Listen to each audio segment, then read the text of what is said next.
Welcome to SIR's training videos. My name is Lee. I'm with the SIR support team, and today I'm going to be taking you through the report options for your term end update preview. This is step 1 of 4 in the series on term end update for junior high and middle schools. Documentation for this process can be found on our website under Resources, Key Users, down to the Marks area, over to Junior Middle School, and down and find your term end update junior and middle schools. The term end update process is done by the key user at the school. It's normally run after the end of each term in order to send those final marks up to student history. Let's select Marks and go down to Term End Update.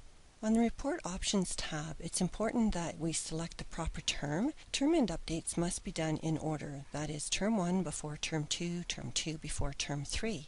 This will be my first term end update, so I'll be using the drop-down arrow and choosing Term 1. For the completed status, if you don't have complete, you need to use the drop-down and select complete from the list. You'll notice below the status that there are two date fields. These fields default in to the end of term date. For the first field, we're going to leave it exactly like that. But on the second field, we need to change that to the student in day, the first day that students are in the school. So use the calendar button beside the field.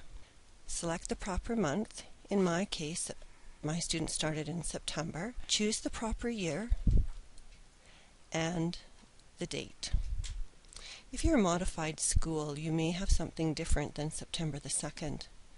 It's now time to select the grades. This is a user choice. You can look at all your grades at once, all grades 7, 8, and 9s, or you can look at each grade individually. I'm going to look at just the grade 7s in this demonstration. And then moving over to the right where the status list is, it's important that there are 3 check marks: withdrawal, complete, and incomplete. And we don't want to have anything else selected there. At the bottom, 4 check marks default in on the left-hand side, and you're going to leave them. What you do need to look at, though, is the minimum mark to include in history. When you're doing a preview, this needs to be set at 0 so that all classes will show up on the preview. So just check your selections one more time, and then you're ready to either click on the preview to bring up a list to view on the screen, or to select the print button. Please view step 2 of this series on what to look for during the preview. If you need any further support with this process or any other SIR's process, please call SIR support at 403-817-7557 or email SIR support.